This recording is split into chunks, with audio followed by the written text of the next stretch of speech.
Hi, Seafood Paul here. Today I thought I'd share one of the books that I found really inspirational.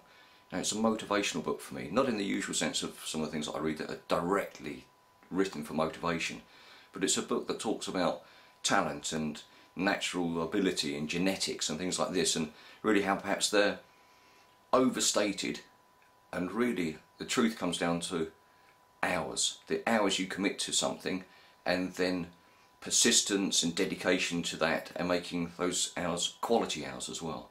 The book I'm talking about is Bounce. It's a brilliant book. It's by Matthew Syed. He's a Commonwealth table tennis champion. He's a journalist and a sports writer, and the book is a fascinating read. Or in fact, I say a read. I kind of thumbed through this. I actually devoured it through Audible. So Audible is an online purchasing method, so I listen to it via an audio in my car. I find that a brilliant way to digest the information. But nonetheless, it's exactly the same, an unabridged version. And within this, he talks about a magic number, 10,000 hours. When you invest 10,000 hours in a subject, you usually master that subject. Of course, it can't be wishy-washy, you've got to be dedicated to that time and be consistent in the practice that you're putting into it. But it's saying really, everyone that we think as being very talented, they would have put an awful lot of hours in. Behind the scenes, much more than people realise. So people think that someone has a natural ability. That natural ability is often something that's been nurtured by a parent or a family member or a mentor that they have. And they've seen the dedication of the person, and because they put extra time in, it looks like they're talented. Whereas I say, often it's just that extra time.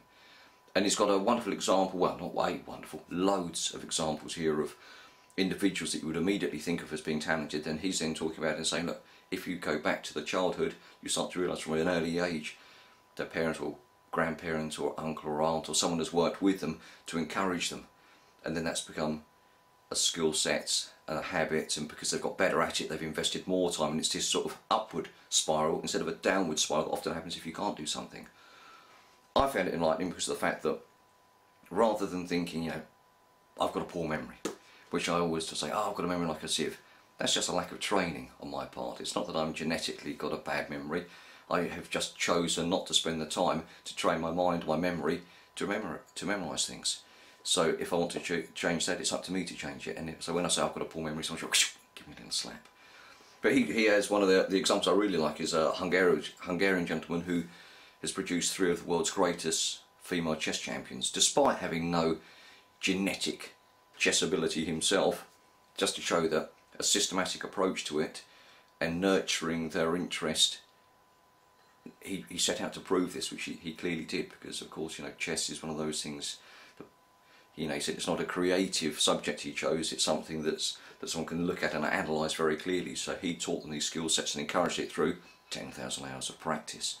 So Bounce, Matthew Syed, via the book or via an audio version the same as I have. I hope you enjoy the book as much as I did. If you do, I'm sure that you'll then enjoy things like Mindsets and Outliers, another couple of good books that are along a similar theme. As I say, I like it because it reinforces all the time you're in control of your own destiny, not at the whim of your parents and what genetics they passed on to you. That you should strive and strive and strive. So whatever you want to learn, be it a language, a sport, an activity, chess, judo, Wing Chun, invest the time, invest that time, and it will definitely pay results. I notice in the school, the people that train more often accumulate skill and knowledge faster than just years, because the years is an accumulation of hours. So if you can be training 4 times a week, 2 hours an evening, you get somewhere much faster than someone who's training once a week for 1 or 2 hours. Okay, enjoy the book, invest time in whatever you'd like to get better at. Until next time, take care. 30 days free martial arts training at the Kung Fu schools. There's no obligation. Just come along and see for yourself and train for 30 days for free. Call me on 01293 544 333 or email me on free@kungfuschools.org. Check out my website at www.kungfuschools.org. I really hope to see you soon.